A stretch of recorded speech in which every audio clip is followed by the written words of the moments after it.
Hello students, welcome to all of you in a new video जिसके अंदर हम अपना यूनिट नंबर फर्स्ट जो है स्टैटिस्टिक्स का कंटिन्यू करने वाले हैं। Students, as you all know कि यूनिट नंबर फर्स्ट में हमने आपको कुछ कंसेप्ट क्लियर कराए थे, जैसे what about the data, how we require data and उस डाटा को हम लोग कैसे फर्दर प्रोसेसिंग के बाद उससे एक फाइनल रिजल्ट स्टैटिस्टिक्स के अंदर फाइनलाइज करते हैं। तो उसी केस में स्टूडेंट हम आज आपके लिए एक नेक्स्ट टॉपिक लेके आए हैं जो आपकी मे बी बुक के अकॉर्डिंग जो है वो चैप्टर नंबर 2 बैठेगा, बट अभी हमारा यूनिट नंबर 1 ही स्टूडेंट कंटिन्यू चल रहा है। इसके अंदर हम आपको जो हमने आपको स्टैटिस्टिक्स के फंक्शंस बताए थे as data collection, organisation, presentation, analysis and interpretation, इन सबको अब हम आपको 1 बाय 1 जो है वो यहाँ पर प्रोसेस कराने वाले हैं। तो student, let's start with us our new topic data collection. अब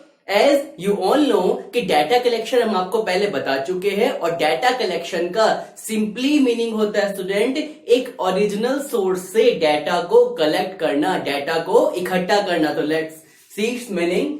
it is the systematic approach, मतलब एक ऐसा सिस्टमैटिक वे जिसके अंदर हम डाटा को गैदर करते हैं, इकट्ठा करते हैं, मेजर करते हैं, मतलब उसको कंपेयर करते हैं किससे, जितनी भी हमारे पास इंफॉर्मेशन अवेलेबल है सभी सोर्सेज से। रिमेंबर स्टूडेंट, सभी सोर्सेज से किसी भी डाटा को जब फाइनलाइज किया जाता है, कलेक्ट किया जाता है, तो जितने भी उसके अवेलेबल सोर्स है उन सभी सोर्स से पहले हमें उस डाटा को कलेक्ट करना पड़ता है। मे बी पूरी चीज में कोई एक भी चीज छूट ना जाए, इसीलिए हम सारे डाटा को पहले गैदर करते हैं। उसके बाद हम उसके हर एक सोर्स से गैदर करने के बाद एक कंप्लीट पिक्चर, मतलब एक ऐसा फेस बना के रखते हैं जिससे कि जो हमारा एरिया ऑफ इंटरेस्ट है, मतलब जिस चीज के लिए हमने उस डाटा को इकट्ठा किया है वो एरिया ऑफ इंटरेस्ट हमारा कंप्लीट हो जाए। तो इसका मीनिंग क्या होता है कि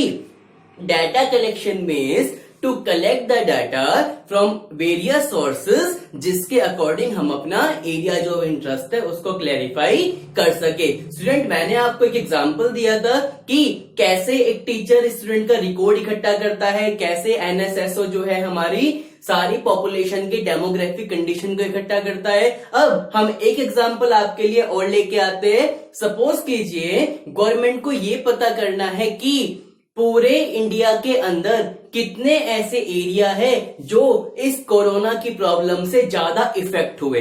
तो सबसे पहले गवर्नमेंट को क्या करना पड़ेगा, सभी एरिया के अंदर अपनी टीम भेजकर वहां से सब टीम मेंबर्स को ये कहना है कि वो हर एक एरिया के अंदर, चाहे वो पूरी इंडिया के अंदर कोई भी सिटी है, कोई भी स्टेट है, कोई भी विलेज है, कोई भी एक टाउन है, हर एक के पास घर घर जाकर देखे कि कहां कहां पर कोरोना की प्रॉब्लम थी। अब सपोज कीजिए कि गवर्नमेंट को ये पता चला कि इतनी पॉपुलेशन के अकॉर्डिंग इतने एरिया में क्या आ जाता है हमारे पास कि इतने एरिया में कोरोना की प्रॉब्लम आई थी। बेटा, तभी तो गवर्नमेंट इस चीज को पब्लिश कर पाएगी कि इतने एरिया में ये प्रॉब्लम थी। वो कब कर पाई, जब गवर्नमेंट ने क्या किया होगा, सिस्टमैटिक ढंग से उस डाटा को कलेक्ट किया गया होगा। And that's the data collection. इसीलिए हम डाटा कलेक्शन के अंदर स्टूडेंट ये जरूर ध्यान रखते हैं कि जो डाटा हम इकट्ठा कर रहे हैं, कलेक्ट कर रहे हैं, वो किस सोर्स से किया जा रहा है। अब सोर्स कौन से होते हैं स्टूडेंट, डाटा कलेक्शन करने के स्टैट्स के अंदर बेसिकली 2 मेथड्स बताए गए हैं, primary data and secondary data. इसको primary data collection and secondary data collection भी कहते हैं। अब जैसा कि इसके नाम में लिखा हुआ है, प्राइमरी डाटा कलेक्शन मतलब ऐसा डाटा जो प्राइमरी लेवल, एक फर्स्ट हैंड डाटा कलेक्ट किया जाता है उसे कहते हैं प्राइमरी डाटा। इसका मीनिंग देखिए, it is the gathering of raw data collected at the source, मतलब एक पर्टिकुलर सोर्स से हैंड टू हैंड जब डाटा कलेक्ट किया जाता है उसे क्या कहते हैं, प्राइमरी डाटा। जैसे हमने यहाँ पर एग्जांपल लिखा है आपके लिए क्वेश्चनर। स्टूडेंट, क्वेश्चनर क्या होता है, आपने कभी अपने पास देखा भी होगा कि सपोज कीजिए स्टूडेंट क्लास में या स्कूल में एक कंपटीशन होने वाला है और उस कंपटीशन के लिए स्कूल ये पता करना चाहता है कि कितने बच्चों का इंटरेस्ट किस किस कंपटीशन के मतलब जैसे आर्ट कंपटीशन है, उसके अंदर हमारे अलग अलग टाइप के कंपटीशन होते हैं, तो स्कूल वाले क्या करते हैं, आपको एक फॉर्म देते हैं, उस फॉर्म में आप अपनी सारी डिटेल लिखते हो। तो डिटेल को देखने के बाद हर एक स्टूडेंट का हमें ये पता चल जाता है कि किस स्टूडेंट को कौन से जो कंपटीशन है, कंपटीशन के कौन से पार्ट में इंटरेस्ट है, उसके अकॉर्डिंग हम डाटा निकाल लेते हैं, मतलब स्कूल डाटा निकाल लेता है। तो उसे क्या कहते हैं, क्वेश्चनायर। मतलब जब सामने वाले से उसके एरिया ऑफ इंटरेस्ट को पता लगाने के लिए कुछ क्वेश्चंस पूछे जाते हैं, तो उसे क्या कहते हैं, क्वेश्चनायर। अब तक तो हमें उस सामने वाले के बारे में पता नहीं था, अब पता लग रहा है, मतलब हैंड टू हैंड, तो it's called primary data collection. अब प्राइमरी डाटा में स्टूडेंट हमारे पास वैसे तो आपके जो सिलेबस है, सिलेबस में सिर्फ प्राइमरी डाटा का मीनिंग और उसको कुछ एग्जांपल्स डिफाइन किए गए हैं, लेकिन हम आपको यहां पर कुछ एक्स्ट्रा बता रहे हैं कि जो प्राइमरी डाटा है वो 2 टाइप से कैलकुलेट किया जाता है। First, qualitative and quantitative. Qualitative में क्या होता है कि जब हम सामने वाले पर्सन की क्वालिटी जज करते हैं, जैसे अगर हम कभी क्या करते हैं, किसी इंटरव्यू में जाते हैं, कोई ऑनलाइन फॉर्म फिलअप करते हैं, किसी ऑनलाइन ग्रुप में बैठे हैं या हम चैटिंग करते हैं, तो इसका मतलब क्या है कि हम उसके बारे में अब पता कर रहे हैं, हमें ये पता चल जाएगा सामने वाला पर्सन कैसा है, तो उसे कहते हैं क्वालिटेटिव। और क्वांटिटेटिव में क्या होता है, जब हम सामने वाले की वैल्यूज मेजर करते हैं। फॉर एग्जाम्पल, हम किसी को मेल भेजते हैं, फेस टू फेस बात करते हैं, फोन पर बात करते हैं, तो उसे कहते हैं क्वांटिटेटिव डाटा कलेक्शन।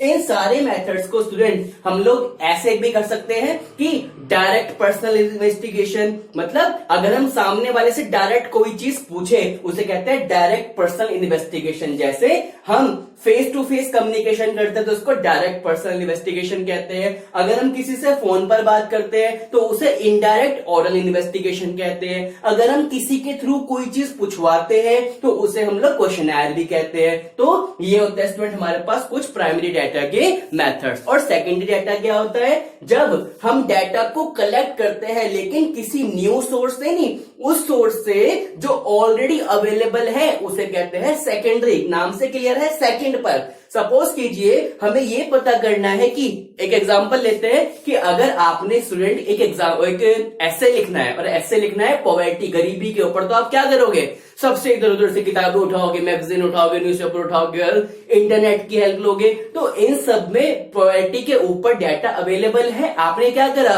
उस पॉवर्टी के ऊपर डाटा इकट्ठा करा, न्यूज़पेपर से, मैगजीन से, इंटरनेट से, और उठाकर ऐसे लिख दिया। तो ये डाटा ऑलरेडी अवेलेबल था, इसे कहते हैं सेकेंडरी डाटा कलेक्शन। बट हाँ, अगर आप उस एस्से के अंदर कुछ अपनी तरफ से नया लिखते हो, अपनी लैंग्वेज में नया लिखते हो, तो वो क्या बन जाएगा, प्राइमरी। और अगर आप किसी दूसरे की बात को सिर्फ कॉपी करते हो तो उसे क्या कहते हैं हम लोग, सेकेंडरी। देखिए इसका meaning, it is the gathering of available data, मतलब एक अवेलेबल या एग्जिस्टेड डाटा को हम किसी सोर्स से जब कलेक्ट करते हैं उसे क्या कहेंगे, सेकेंडरी डाटा कलेक्शन। जैसे हम अलग अलग देखते हैं कि हमारे यहाँ सर्वे के लिए आता है, रिसर्च करने के लिए आता है, न्यूज़पेपर के लिए, जो मैंने आपको भी ये बातें बताई है। स्टूडेंट, इसका एक छोटा सा एग्जांपल, अगर आपको कोई चीज पढ़नी है या किसी चीज के बारे में नॉलेज चाहिए तो आप क्या करिए, सीधा बुक खोलिए और पढ़ लीजिए। तो आपको समझ में आ गया, तो इसे कहते हैं सेकेंडरी डाटा। क्यों? क्योंकि वो डाटा ऑलरेडी आपकी आंखों के सामने था, वो लिखा किसी और के थ्रू गया है बट आपको वो मिल रहा है, तो वो क्या है,